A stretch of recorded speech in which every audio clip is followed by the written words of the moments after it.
Yeah.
Bapak Ibu jemaat sekalian yang di sini maupun yang di rumah, mari kita berdoa sebelum belajar tentang firman Tuhan. Kita berdoa.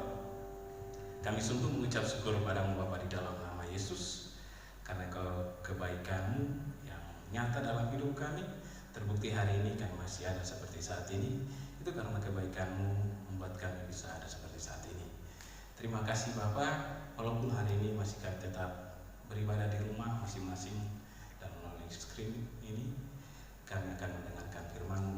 Namun sebelumnya Tuhan, kami semua satu hati mau berdoa. Pertama untuk anak-anak kami yang ada bersama-sama dengan kami berdoa dan memberkati mereka.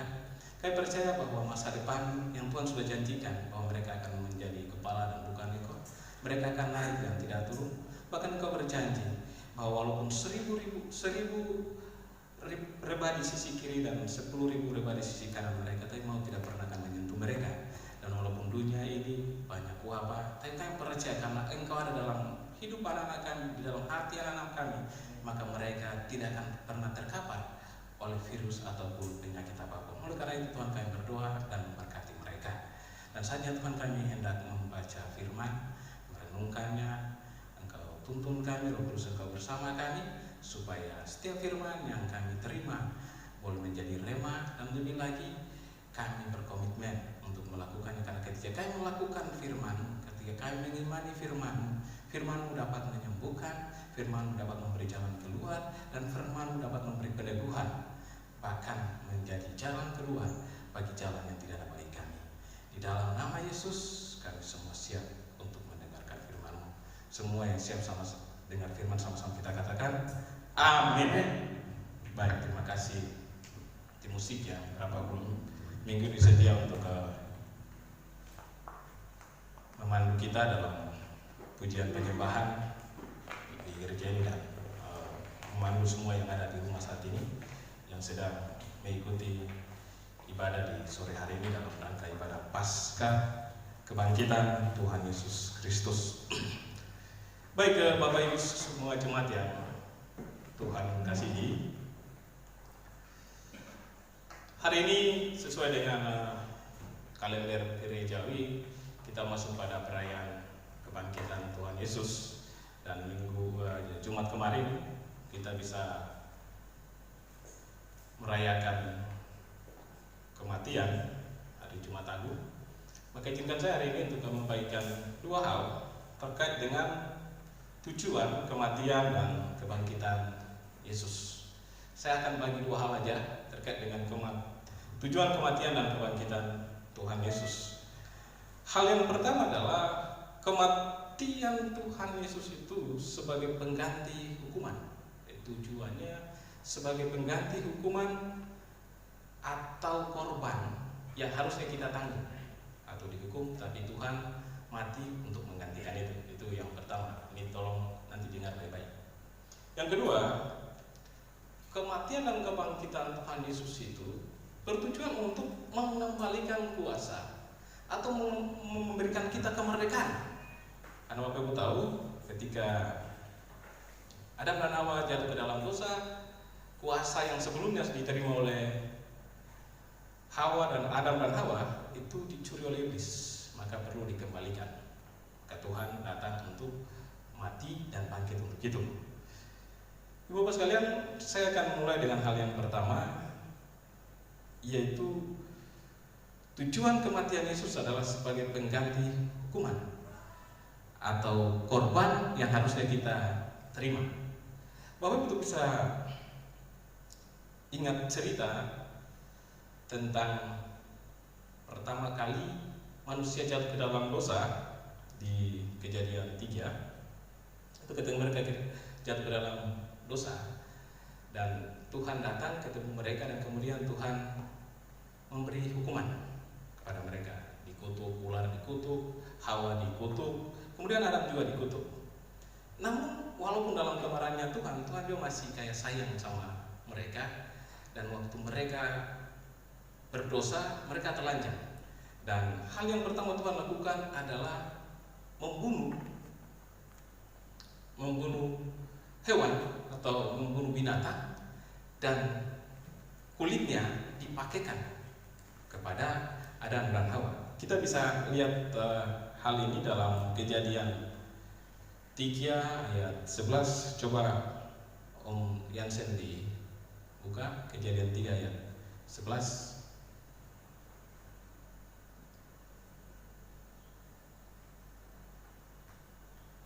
Maaf, Kejadian 3 ayat 21. Coba.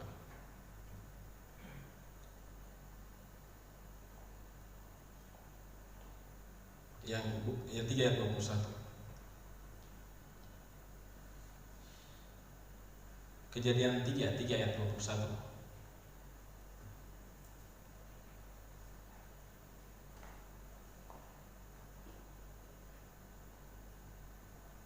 Ya, di situ dikatakan, dan Tuhan Allah membuat pakaian dari kulit binatang untuk manusia dan untuk istrinya itu lalu mengenakan kepada mereka. Ketika mereka dihukum, Tuhan masih sayang, dan pertama kali korban jatuh yang dilakukan oleh Tuhan sendiri itu di Taman Eden, yaitu sekali lagi dengan mengambil kulit binatang. Tentu kalau kulit binatang nggak mungkin kan diambil saja, pasti dibunuh dulu dan ada korban di situ. Tuhan sudah memulai menyayangi manusia dengan menyediakan korban untuk mengganti pakaian laki-laki dan perempuan yang melakukan dosa itu. Jadi korban Tuhan Yesus yang kemarin kita peringati itu ternyata itu sudah dicontohi Allah jauh sebelum hal ini terjadi. Itu yang pertama Bapak Ibu. Jadi sekali lagi Tuhan sudah merencanakan ini jauh sebelum Tuhan Yesus datang untuk mati dan bangkit bagi kita. Nah, saudara, kenapa ini harus dilakukan? Karena setelah Adam dan Hawa, Tuhan memberikan banyak aturan. Mulai dari Abraham diberi aturan untuk harus sunat, kemudian sampai kepada bangsa Israel waktu keluar dari tanah Kanan, itu juga diberikan aturan yang namanya hukum Taurat. Nah, hukum Taurat itu banyak sekali aturannya yang kemungkinan manusia tidak mungkin lakukan dengan sempurna. Nah, di mana Bapak Ibu kita bisa lihat kalau di dalam berapa hukum yang saya bisa bagikan di Imamat 4 ayat 1 misalnya, di situ dikatakan Tuhan berfirman kepada Musa, katakanlah kepada orang Israel, apabila seorang tidak dengan sengaja berbuat dosa dalam suatu hal yang dilarang Tuhan, dan ia memang melakukan salah satu daripadanya, maka jikalau ia berbuat dosa itu, imam yang diurapi sehingga bangsanya turut bersalah, haruslah ia mempersembahkan kepada Tuhan karena dosa yang telah diperbuatnya seekor lembu jantan muda yang tidak bercela sebagai korban penghapus dosa. Ia harus membawa lembu itu ke pintu kemah pertemuan ke hadapan Tuhan. Lalu ia harus meletakkan tangannya ke atas kepala lembu itu dan menyembelih lembu itu di hadapan Tuhan. Imam yang diurapi itu harus mengambil sebagian dari darah lembu. Jadi artinya gini Bapak Ibu, kalau orang berdosa, bahkan yang tidak berdosa tapi sengaja pun, aturannya bilang mereka harus bawa korban. Berbawa korban dan bawa ke imam. Imam itu waktu itu kan sudah diatur, ada mulai Harun, kemudian anak-anaknya diangkat jadi imam, dan mereka diberi tugas untuk menghapus dosa seseorang yang berdosa itu dengan korban lembu, korban binatang, ada domba. Kalau kita baca Imamat 4, Imamat 3, Imamat 5, itu diatur bagaimana cara untuk menghapus dosa yang misalnya tangan kita kena mayat, bagaimana kita orang yang berzina, bagaimana cara menghapus dosanya, itu semua diatur. Dan Bapak Ibu, saya harap Bapak Ibu akan baca kitab Imamat, bagaimana cara orang harus terhapus dosanya dengan menyediakan korban binatang dalam bentuk lembu, dalam bentuk kambing. Bahkan mereka yang tidak punya itu harus cari burung, dan kemudian ada juga yang harus ada tepung. Semua harus disiapkan untuk dikorbankan dalam rangka mereka dihapus dosanya. Nah, di ayat yang lain, selain mereka sediakan korban, Di dalam Imamat 20, coba yang saya buka. Di dalam Imamat 20 ayat 7 dan 89 itu dia cerita tentang bagaimana kalau orang berbuat salah itu harus dihukum mati. Nah, kita baca, maka kamu harus menguruskan dirimu dan kuduslah kamu sebab akulah Tuhan Allahmu.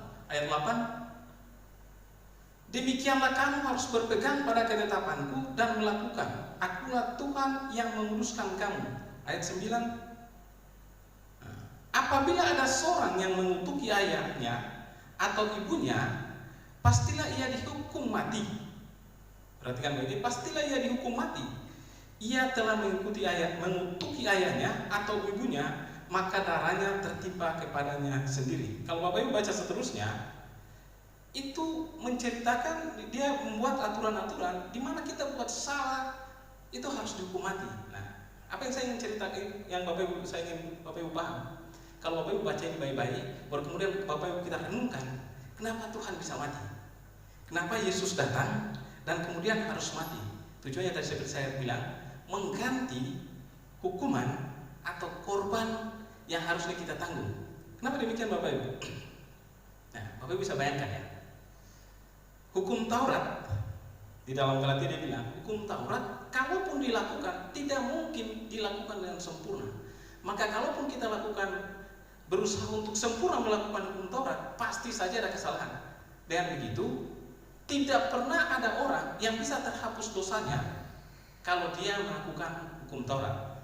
Ada berapa yang tadi saya sudah jelaskan bagaimana susahnya orang harus melakukan hukum Taurat dan tidak ada orang yang sempurna melakukan itu.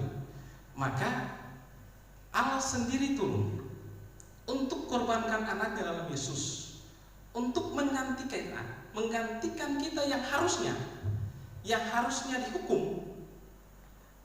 Bapak bisa bayangin, ketika kita bersalah yang harusnya kita dihukum, tapi Yesus sudah mati untuk kita. Harusnya waktu kita berbuat salah, kita disuruh korbankan kambing, korbankan domba, harusnya bawa ke imam besar untuk dikorbankan. Itu kemudian Yesus datang untuk mengganti itu semua, jadi korbannya sendiri. Nah, bisa lihat proses bagaimana Tuhan mati. Waktu ditangkap, kemudian seperti korban yang diserahkan juga kepada imam. Di Perjanjian Lama dia menceritakan setiap korban itu harus diserahkan kepada imam, dan imam melakukan itu.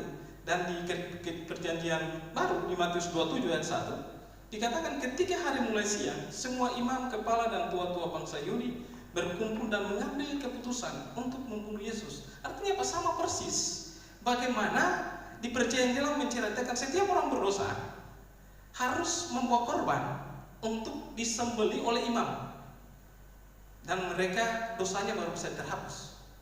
Persis seperti ini, ketika Yesus mau mati sebagai pengganti, dia datang, dan yang menyerahkan dia untuk dibunuh adalah imam-imam juga. Nah, inilah penggenapan bagaimana Tuhan datang untuk sekali lagi mengganti kita yang harusnya, menerima hukuman, itu dia mengganti kita. Nah, apa artinya ini? Karena Bapak Ibu memahami bahwa dia datang untuk mengganti kita yang harus menyediakan korban, yang harusnya mendapat hukuman, bahkan hukuman mati, dia sudah mengganti kita. Dengan begitu, apa yang harus kita lakukan? Yang bisa kita lakukan adalah bangga terhadap Yesus, percaya sungguh-sungguh kepadanya, dan menghormat kepada dia. Bapak bisa bayangkan, ketika Bapak Ibu sudah tiba-tiba diberikan suatu hukuman buat salah dan kemudian harus mati, dalam posisi saudara mau mati, tiba-tiba ada orang datang, kemudian dia minta, tidak perlu yang orang ini dihukum, biar saya saja. Apa saudara harus lakukan? Paling saudara pasti akan berterima kasihnya banyak sekali, berusaha untuk bersyukur, dan bagaimana berusaha untuk membalas, bagaimana dia bisa, orang ini bisa senang karena dia datang untuk mengganti hukuman kita. Atau bisa saya Bapak Ibu, hari-hari dalam hari ini nasional kita ada namanya Hari Pahlawan, itu selalu dirayakan untuk menghormati, memberi penghormatan kepada pahlawan yang pernah berjuang untuk mengganti kita dalam rangka membuat kita merdeka. Bapak Ibu, pahlawan yang begitu saja kita berusaha untuk menghormati dia luar biasa. Apakah Yesus yang benar-benar dia datang mengganti saudara yang harusnya dihukum, mengganti saudara yang harusnya cari kambing, cari domba untuk bawa ke imam untuk dipersembahkan, itu tidak dilakukan. Yesus datang dan mati untuk itu, dan saudara tidak perlu lagi melakukan itu. Yang perlu saudara lakukan adalah menghargai pengorbanannya. Kalau saudara paham ini, maka kita semua pasti harusnya sungguh-sungguh menghargai pengorbanannya. Ketika kita bersalah, hanya kita datang dan minta maaf, minta ampun sama Tuhan, dan kemudian selesai dalam roh. Mestinya dengan kondisi itu kita sungguh-sungguh menghargai pengorbanan Tuhan ini. Nah, banyak kita yang saya melihat karena kurang memahami kenapa Tuhan mati, kadang kita acuh-acuh. Buat salah berkali-kali biasa saja. Tapi kalau hari ini saudara memahami, saudara bisa merenungkan pernah saudara buat salah, dan saudara tidak perlu lagi dihukum mati, saudara tidak perlu lagi mencari lembu, mencari kambing, mencari domba untuk dibawa ke imam untuk dikorbankan. Sudah harusnya bisa bersyukur, sudah harusnya bisa berterima kasih bahwa dengan pengorbanannya, dengan kematiannya, saudara bisa bebas untuk melakukan itu. Kenapa saudara? Kemudian saya baca, kenapa kemudian hukum Taurat yang mengatur itu kemudian Tuhan datang untuk kemudian meniadakan proses itu? Karena ternyata proses-proses penghukuman ataupun penghapusan korban, penghapusan dosa dengan membawa korban, itu sebetulnya hal-hal seremonial lahiriah.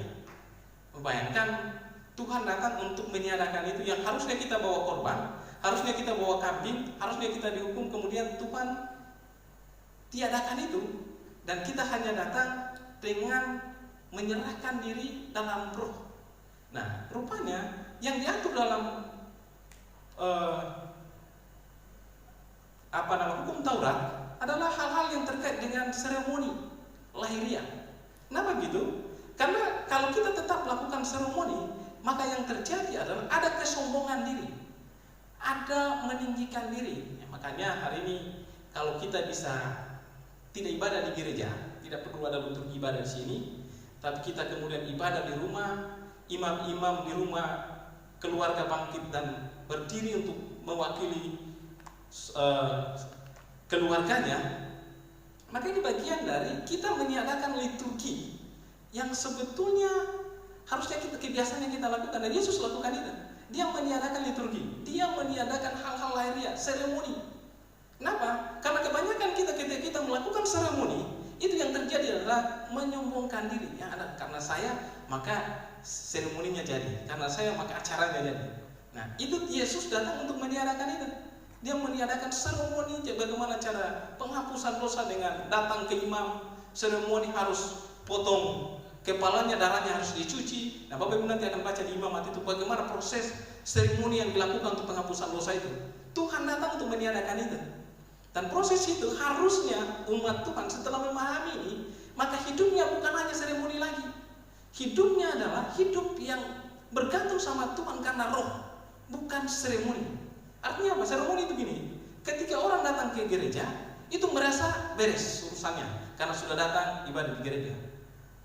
Harusnya dimanapun kita ibadah, dimanapun kita menyembah, yang kita sembah adalah dari hati, bukan seremoni, dengan roh. Hati kita yang naik, bukan supaya orang lihat, bukan supaya orang disenangkan, tapi supaya Tuhan disenangkan. Dan Tuhan disenangkan dengan caranya apa? Itu dari hati kita, bukan dari penampilan kita, apakah di gereja, apakah waktu kita ibadah terus harus disuting kemudian dimasukkan dalam grup supaya orang puji, bukan.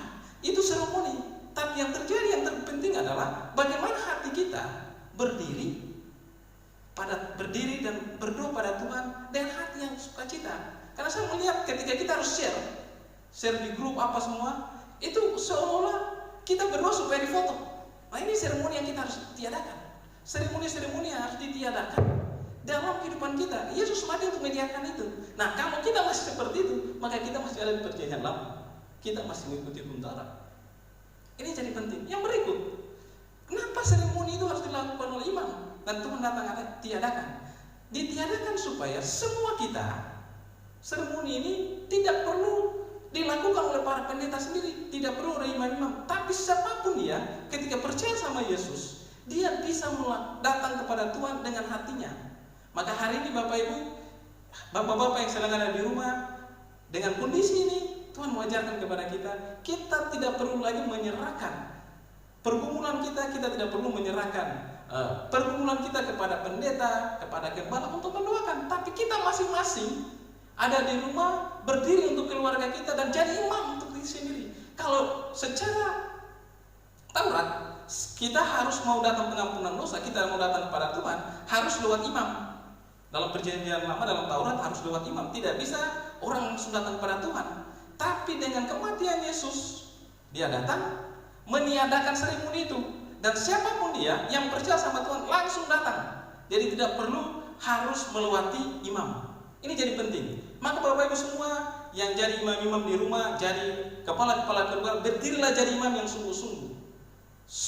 Tuhan sudah menggantikan itu semua, dan kita bisa datang langsung kepada Tuhan tanpa harus melewati imam-imam yang harus buat seremoni yang banyak-banyak itu. Nah, dengan kondisi Bapak Ibu, waktu saudara bisa melakukan itu, dan saudara bisa merenungkan bagaimana Tuhan menggantikan itu, menggantikan korban yang harusnya tanggung, hukuman yang harusnya tanggung, harusnya kita sungguh-sungguh bersyukur. Kita sungguh-sungguh bersyukur bagaimana dia datang untuk menggantikan itu. Ini jadi hal yang penting yang pertama, bahwa Tuhan datang untuk menggantikan seremoni yang harusnya kita lakukan. Harusnya kita terima hukuman badan, harusnya kita harus mencari uang membeli kambing dan bawa ke imam, maka itu digantikan oleh Tuhan, dan kita bisa datang dengan penuh keyakinan sama Tuhan, dengan penuh sukacita. Kita datang langsung kepada Tuhan. Itu hal yang pertama yang harus jadi perenungan kita, bahwa kematian Tuhan adalah sebagai pengganti hukuman, sebagai pengganti korban yang harusnya kita korbankan bagi pengganti dosa kita. Yang berikut, kematian dan kebangkitan Tuhan sebetulnya dia memberikan kita kuasa atau memberikan kita kemerdekaan. Kenapa? Seperti tadi saya jelaskan, waktu Adam dan Hawa, waktu Adam diciptakan di Taman Eden, sebelumnya di dalam Kejadian 1, setelah dia diciptakan Tuhan mereka diberikan kuasa. Tapi di dalam pasal 3, waktu mereka berdosa, iblis sudah mencuri kuasa itu. Jadi mereka tidak merdeka lagi. Mereka masuk dalam hukum penambahan, mereka masuk dalam Taurat, di mana hidup mereka tidak merdeka. Nah, seperti saya jelaskan dari awal, ketidakmerdekaannya dibuktikan dengan waktu mereka melakukan kesalahan, banyak aturan yang mereka harus ikuti, dan itu membuat tidak nyaman. Oleh karena itu Tuhan datang, Yesus datang masuk ke bumi, mati, kemudian turun ke dalam bumi untuk mengalahkan iblis dan kemudian mengembalikan kuasa yang hilang ketika Adam dan Hawa melakukan kesalahan. Nah, oleh karena itu Bapak Ibu, kalau kita ikuti rentetan bagaimana Tuhan memulihkan dunia dengan kematiannya dan kemudian kebangkitannya, dia mulai dengan melakukan pendamaian. Dan satu hal yang saya baca kemarin terkait dengan pendamaian yang dilakukan Tuhan dalam Lukas 23 ayat 11 sampai dengan 12, Tuhan sebelum dia mati, dampaknya, pengaruhnya membuat orang bisa berdamai. Coba yang saya buka Lukas 23 ayat 11 sampai 12. Jadi dia memberikan kemerdekaan dimulai dengan mendamaikan orang dulu. Orang merdeka itu biasa dimulai dengan prosesnya damai dulu, baru bisa merdeka. Dulu Indonesia dengan Belanda perang, kemudian mau Indonesia merdeka, itu biasa harus damai dulu, harus ada perdamaian dulu baru ada kemerdekaan. Maka lihat nih. Nah, ini cerita dalam Lukas 23 ini bagaimana Pilatus, wali negeri, kayak wali kota begitu, dia mengirim Yesus kepada Herodes. Nah, lihat ini. Nah, setelah dia kirim ke Herodes, kemudian Herodes periksa Yesus, dan setelah tidak mendapatkan kesalahan dikembalikan kepada Pilatus. Nah, dan cerita terakhirnya di ayat 11 begini. Maka mulailah Herodes dan pasukannya menista dan mengolok-olokkan dia. Ia mengenakan jubah kebesaran kepadanya, lalu mengirim dia kembali kepada Pilatus. Jadi pertama Pilatus kirim ke Herodes, dan kemudian Herodes tanya dia tidak ada salah, kemudian mereka, karena di dalam ayat sebelumnya Herodes dia girang sekali ketika melihat Yesus ketemu dia, karena dia sudah mendengar bahwa Yesus akan selama ini buat mujizat dan dia ingin Yesus melakukan mujizat di depan matanya dia, tapi ternyata tidak. Maka di ayat 11-nya mereka ngolok-ngolokkan dia. Dan ayat 12-nya lihat. Dan pada hari itu juga bersahabatlah Herodes dan Pilatus. Sebelum itu mereka bermusuhan. Pendamaian, kemerdekaan bagi manusia Tuhan lakukan mulai dengan perdamaian. Saya kemarin baca ini, wah luar biasa. Mereka musuhin Yesus, Herodes musuhin Yesus, Pilatus juga musuhin Yesus, tapi pengaruh Yesus membuat dua pejabat ini jadi berdamai. Dan pada hari itu juga bersahabatlah Herodes dan Pilatus gara-gara Yesus. Mereka bersahabat. Kita ini juga kadang-kadang juga sudah terima Yesus, tapi kadang masih tidak mau berdamai dengan orang. Nah ini yang bilang tadi ya, ini teman-teman di depan saya senyum, tapi ya maksud saya gini, orang yang bermusuhan dengan Yesus saja gara-gara pengaruh Yesus mereka bisa berdamai. Nah, apalagi kita yang katanya percaya sama Yesus. Tadi bersama saya bilang dia mati untuk mengganti kita, dan kita semua yang ada di jemaat ini adalah disebut perwakilan kerajaannya Yesus. Nah, masa kita tidak bisa berdamai? Nah, makanya mulai hari ini, yang hari-hari ini ada yang tidak berdamai, istri-istri yang tidak berdamai dengan suami-suami, suami-suami yang tidak berdamai dengan temannya di kantor, mulailah berdamai. Herodes dengan Pilatus yang jahat itu saja bisa berdamai karena Yesus. Masa kita tidak berdamai? Itu hal pertama sebelumnya ada kemerdekaan itu. Yang kedua, prosesnya itu dilanjutkan sebelum Yesus mati. Bapak Ibu lihat, sebelum Yesus mati di jam 12 dikisahkan dalam Lukas 23 ayat 44 dan 45. Coba dibacakan. Ini prosesnya sampai nanti dia bangkit, kemudian harus kita dapat kemerdekaan. Di Lukas 23 ayat 44. Yansen? Ya. Ketika hari sudah kira-kira jam 12, lalu kegelapan meliputi seluruh daerah itu sampai jam 3. Berikut. Sebab matahari tidak bersinar dan tabir bait suci terbelah dua. Setelah perdamaian, waktu dia disalib, tiba-tiba gelap dan tabir bait suci. Dia memberikan kemerdekaan pertama bagi merdeka untuk mendekati Tuhan kapan saja, seperti yang saya jelaskan tadi sebelumnya. Sebelumnya dalam Taurat dia menjelaskan tidak boleh orang masuk dalam bait suci, hanya imam saja. Tapi dengan kematiannya tabir itu terbuka. Apa artinya? Semua orang bisa masuk. Selama ini pakai perantara, tidak pakai perantara lagi, tidak ada seremoni lagi. Semua harus masuk. Di dalam pasal itu dia bilang begitu. Kenapa? Dia memberikan kita kemerdekaan kapan saja kita bisa masuk ketemu Tuhan. Waktu kita melakukan dosa, kita tidak perlu lagi cerita ke pendeta, kita tidak perlu lagi cerita ke imam, tapi kita sendiri yang datang pada Tuhan. Kapan saja kita berdoa, diampuni. Itu kemerdekaan yang harus kita terima. Proses berikutnya adalah di Matius 28 ayat 1-2. Ini jadi penting. Kebangkitannya setelah ada perdamaian, ada proses di mana yang sekat-sekat yang harusnya imam yang datang sendiri harus datang sendiri, tapi sekat itu dirubah. Maka proses berikutnya adalah batu yang menutup kuburannya itu terlepas. Nah, baca di Matius 28 ayat 1-2. Nah, lihat proses ini. Setelah hari Sabat lewat, menjelang menyingsinglah fajar pada hari pertama minggu itu. Ini hari Minggu. Pergilah Maria Magdalena dan Maria yang lain menengok kubur itu. Nah, ayat 2-nya. Lihat nih apa yang terjadi. Maka terjadilah gempa bumi. Bapak Ibu, tadi pagi ada gempa bumi di mana? Di Krakatau. Tapi di gempa bumi yang ini lain, yang Krakatau itu lain, yang ini lain. Maka terjadilah gempa bumi yang hebat, sebab seorang malaikat Tuhan turun dari langit dan datang ke batu itu. Lihat itu, datang ke batu itu dan menggulingkannya lalu duduk di atasnya. Di Lukas dia bilang batu besar. Nah, batu besar.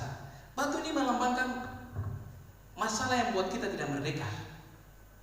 Batu ini melambangkan itu, masalah yang membuat kita tidak merdeka. Masalah yang membuat kita hidup tertekan. Tapi dengan waktu Yesus bangkit, batu itu terguling.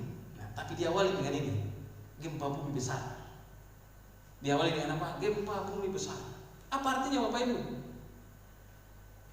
Ketika kita mau merdeka, ketika kita siap untuk diberi kemerdekaan, selalu ada persoalan yang mendahului ini. Ini baik-baik. Ketika ada persoalan yang mendahului suatu suatu pergumulan kita, ketika ada pergumulan besar dan tiba-tiba dapat lagi yang besar lagi, maka percayalah sedikit lagi persoalan itu hilang. Kenapa? Karena kubur itu terbuka, batu itu terbuka, kemerdekaan itu dia bisa bangkit ketika ada gempa bumi duluan. Ini perhatikan baik-baik. Dimulai dengan terjadilah gempa bumi. Nah, Bapak Ibu, soal apa Bapak Ibu sekarang jadi pergumulan? Masalah anak, masalah pacar, masalah suami, masalah istri, masalah kantor. Adakah masalah-masalah itu yang besar yang sedang menghadapi Bapak Ibu? Percayalah, masalah-masalah yang datang itu diakhiri nanti dengan batu itu terlepas. Akan ada kemerdekaan di situ. Sekali lagi Bapak Ibu, apapun persoalan Bapak Ibu hari ini, banyak corona ini bikin ketakutan, tapi Bapak Ibu percaya, imani bahwa corona ini dalam pasca ini dia sedang akan menggulingkan batu masalah kita. Jangan-jangan nanti Miss Noni setelah corona dia tiba-tiba dapat jodoh yang terbaik. Itu bisa saja. Karena corona ini akan membuat tiba-tiba ada yang datang, dokter yang hebat datang tiba-tiba dan kemudian ketemu Miss Noni dan ini ketemu. Bisa saja.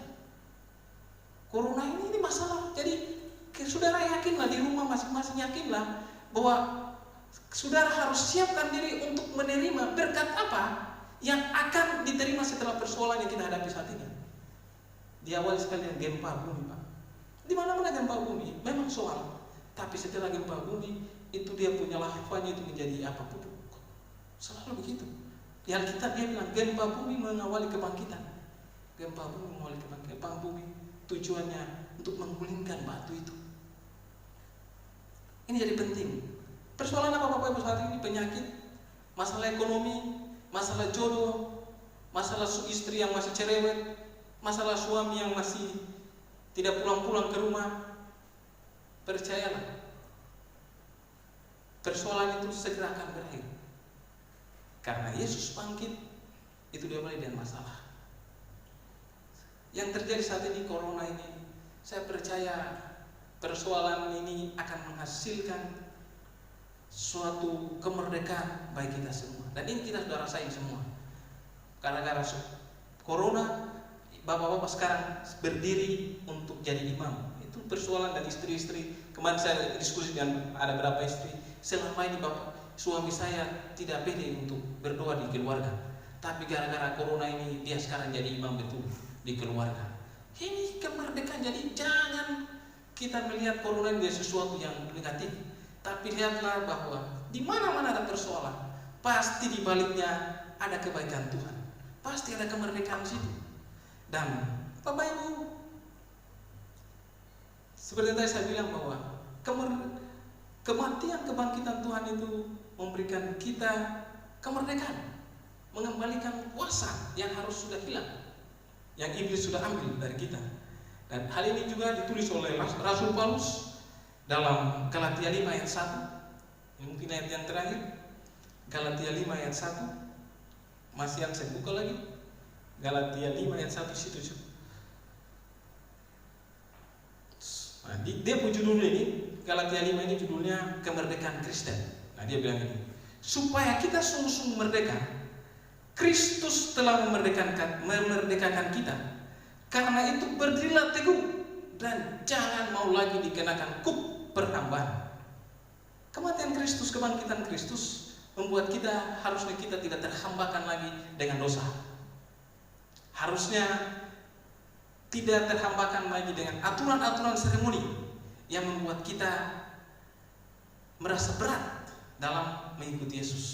Nah, karena Yesus sendiri bilang dalam Matius 11, dia bilang begini, marilah kepadaku, kamu yang letih lesu dan berbeban berat, aku akan memberikan keringanan kepadamu dengan mengangkat kuk yang ada padamu. Karena kuk yang kuberikan itu ringan, dan aku pun jadi ringan. Dan dia bilang, karena aku ini lemah lembut, maka kuk yang kuberikan. Nah, Rasul Paulus tadi dia bilang, supaya kita sungguh-sungguh merdeka. Kristus telah memerdekakan kita.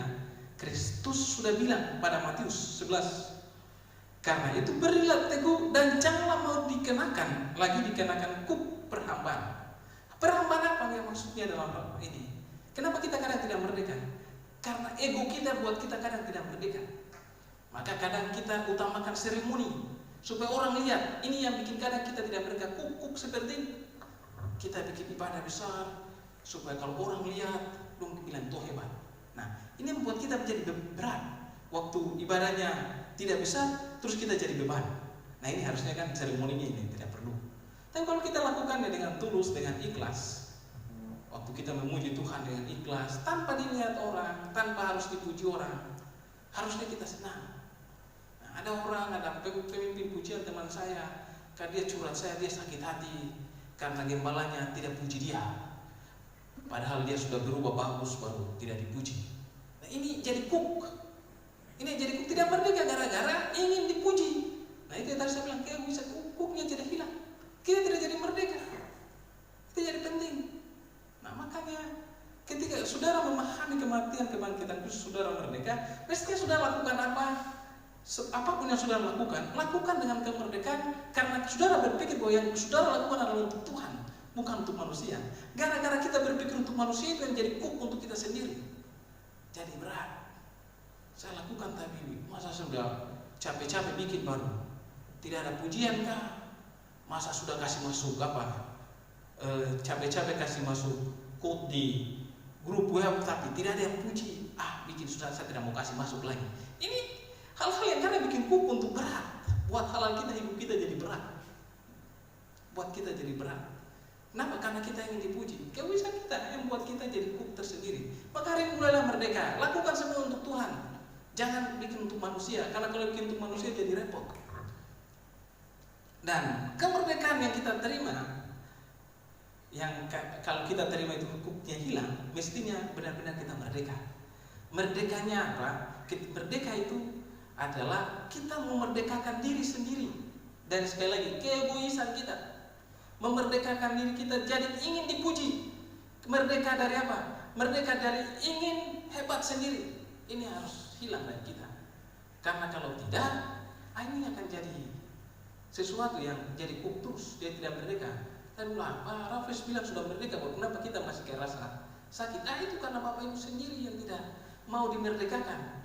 Mulailah hilangkan rasa egoisme, mulailah rasa hilang ingin dipuji, mulailah hilangkan rasa-rasa ingin hebat biar dilihat manusia. Mulailah hilang.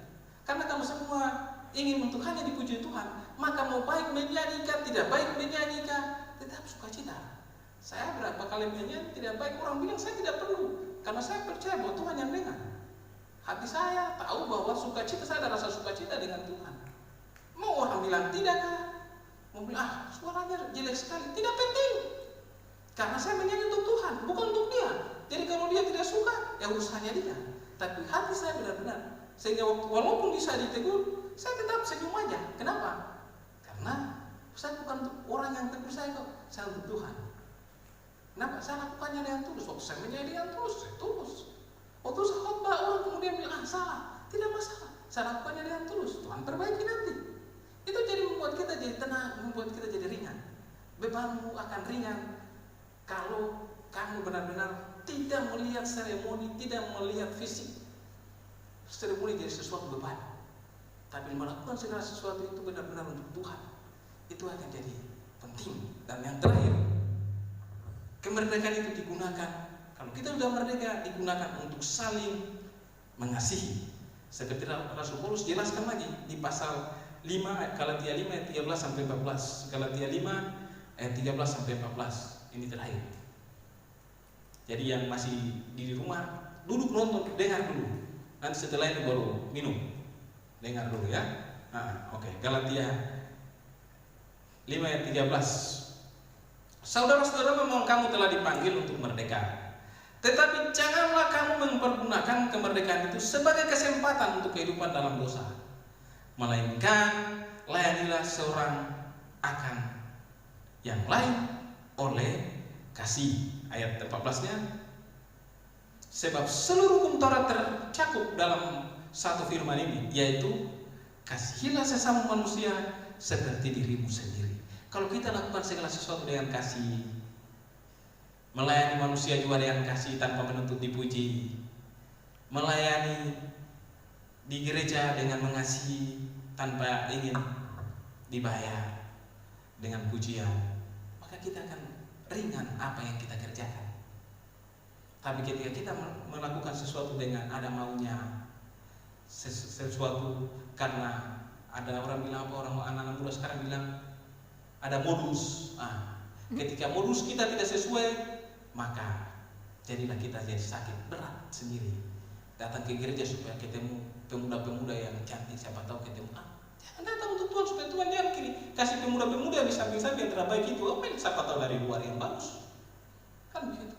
Ke gereja supaya bisa ketemu kepala dinas pendidikan supaya nanti bisa diangkat dari guru kontrak. Jangan begitu. Itu namanya modus. Datanglah ke gereja karena mau ketemu Tuhan. Dan tanpa ke gereja pun hari ini kamu berdoa di rumah untuk minta apapun, Tuhan akan kasih. Jadi jangan banyak modusnya. Itu yang tadi Tuhan bilang, Rasul Paulus bilang, pergunakanlah kemerdekaan itu untuk mengasihi dengan tulus. Karena Tuhan sudah mati untuk ubah tadi, sekali lagi, Tuhan sudah mati pertama untuk ubah hukuman yang harusnya kita terima, tidak jadi kita terima. Ubah harus korban yang harusnya kita cari kambing, cari domba, sekarang cari sate dibiak aja susah. Apalagi kalau dosa terus mau cari kambing untuk dibantar ke apa? Imam, Tuhan mati sudah untuk itu. Tadi ketika kamu makan kambing, sate kambing bilang kan dikata, saya dosa, saya harus cari kambing ini. Tapi Tuhan sudah ganti.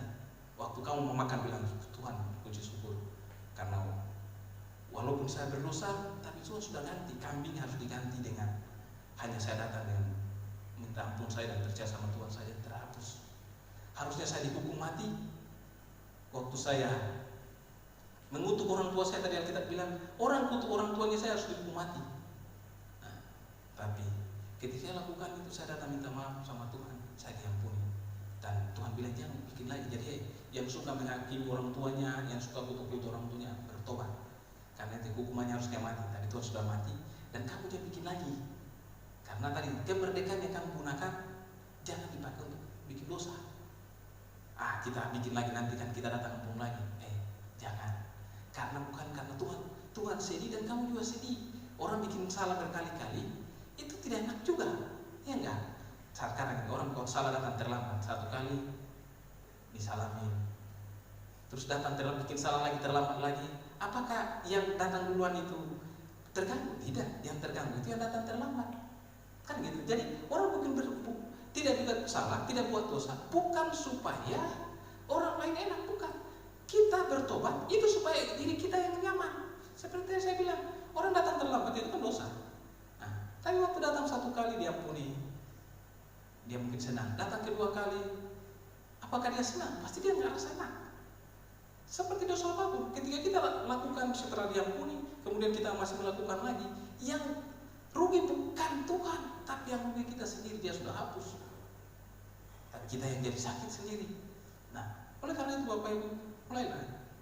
Pertama, pahami bahwa kematiannya membuat kita tergantikan hukumannya. Oleh karena itu mulai bersyukur dan bertobat, jangan bikin kesalahan lagi. Yang kedua, kebangkitannya membuat kita merdeka.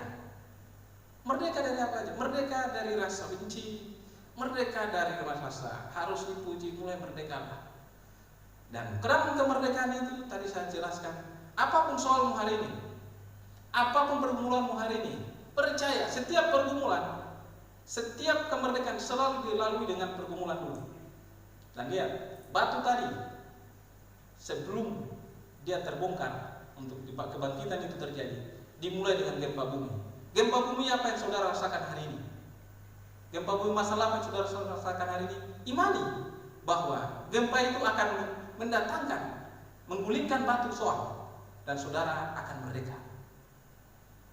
Rasul Paulus bilang, kalau saudara sudah merdeka, jangan gunakan lagi kemerdekaan itu untuk buat dosa, tapi gunakan itu untuk saling melayani.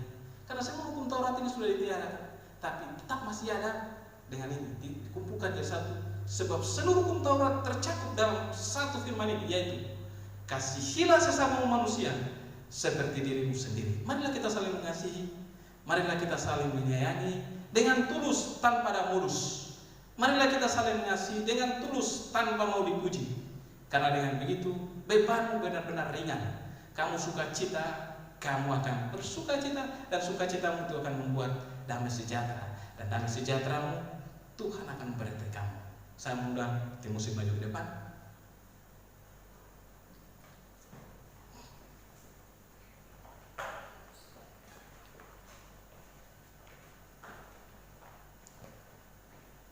Dan Bapak Ibu sekalian yang di rumah, walaupun kita ibadah di rumah, tapi kewajiban kita atau ucapan syukur kita, karena gereja juga membutuhkan pelayanan, bagaimana untuk operasional gereja, maka kita masih butuhkan pekerjaan Tuhan yang membutuhkan biaya.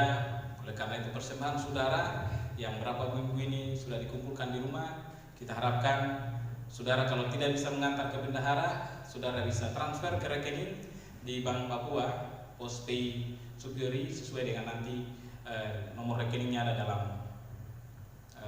screen ini. Saudara bisa lihat, saudara bisa screenshot, dan yang berapa bulan ini, berapa minggu ini sudah memberi persembahan ataupun dalam ibadahnya belum ada persembahan, saudara tentu siapkan persembahannya dan saudara bisa transfer ataupun saudara bisa antar ke bendahara, itu Ibu Erna ataupun Ili. Dan Bapak Ibu semua, mari kita meresponi firman ini dengan kita akan memberi persembahan. Namun sebelumnya mari kita berdoa. Bapa, kami bersyukur untuk firman-Mu. Hanya 2 hal yang kami belajar, namun biarlah Roh Kudus memberikan kami pemahaman yang lebih lagi untuk bagaimana meresponi kematian-Mu sebagai pengganti yang harusnya kami terima hukuman, harusnya kami mencari korban untuk bawa ke imam, tapi hari ini kami memahami bahwa itu Tuhan sudah gantikan.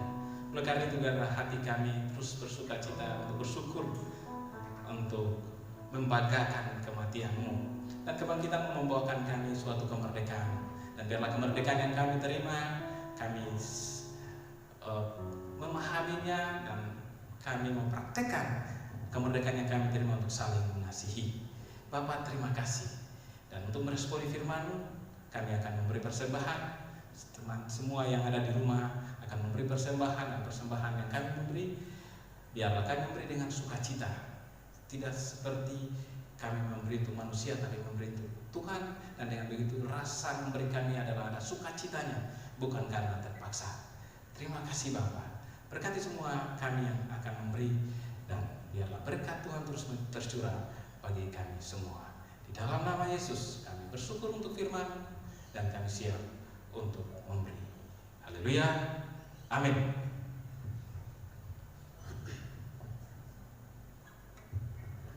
Bapak Ibu di rumah siapkan persembahan dan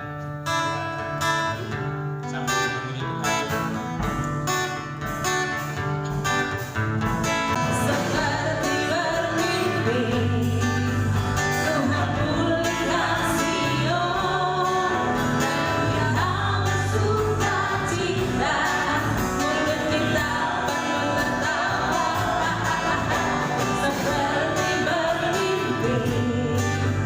Tuhan pulihkan kita.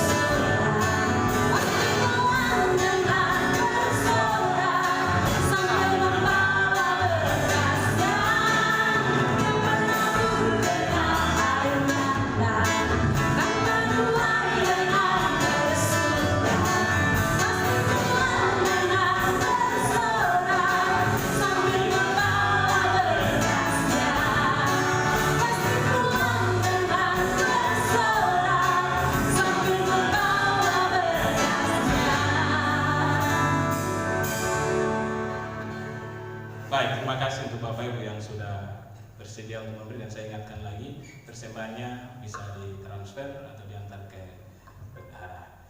Dan mari kita akhiri ibadah kita dengan berdoa. Dan yang di rumah saya ajak kita bangkit berdiri dan kita berdoa. Bapak, terima kasih untuk ibadah Paskah yang kami lakukan di Minggu sore ini. Terima kasih Bapak sekali lagi untuk firman-Mu, dan juga terima kasih untuk persembahan yang kami sudah kumpulkan. Biarlah semua orang yang sudah memberi, yang akan transfer, yang akan mengantar persembahannya, kami kuduskan dan memberkatinya di dalam nama Yesus. Dan biarlah Tuhan, persembahan berupa uang ini dipakai, dikelola dengan baik untuk kemuliaan dan pekerjaan dalam gereja-Mu terus ditingkatkan. Terima kasih Bapak. Dan kami semua sepakat satu hati berdoa pertama untuk kondisi dunia ini. Tuhan, seperti firman-Mu bahwa kebangkitan memberikan kami karena kemerdekaan. Dan walaupun kondisi dunia ini menakutkan, tapi biarlah kami semua jemaat-Mu ada dalam rasa sukacita.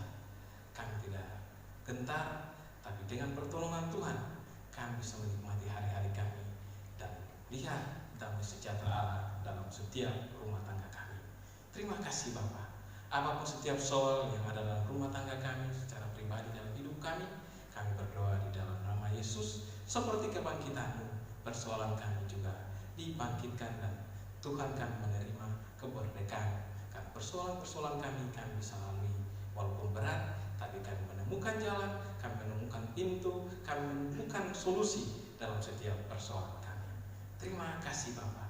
Kami juga sepakat pertama berdoa juga untuk negara kami, dunia ini pertama Tuhan, kondisi ini Tuhan, dalam tangan-Mu Tuhan, biarlah semua persoalan, wabah penyakit yang sedang dihadapi, di dalam nama Yesus berikan kami kekuatan, seluruh penduduk dunia ini diberi kekuatan untuk sanggup melewati wabah yang sedang terjadi.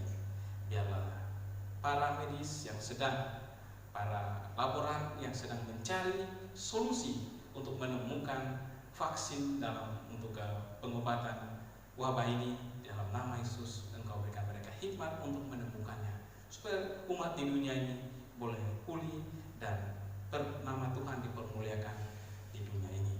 Terima kasih Bapak untuk bangsa kami, para pemimpin kami, presiden dan wakil presiden, semua menteri yang sedang berusaha payah untuk memberikan kenyamanan bagi rakyat di negara ini. Tuhan memberikan mereka kekuatan, hikmat dan kesehatan yang sempurna.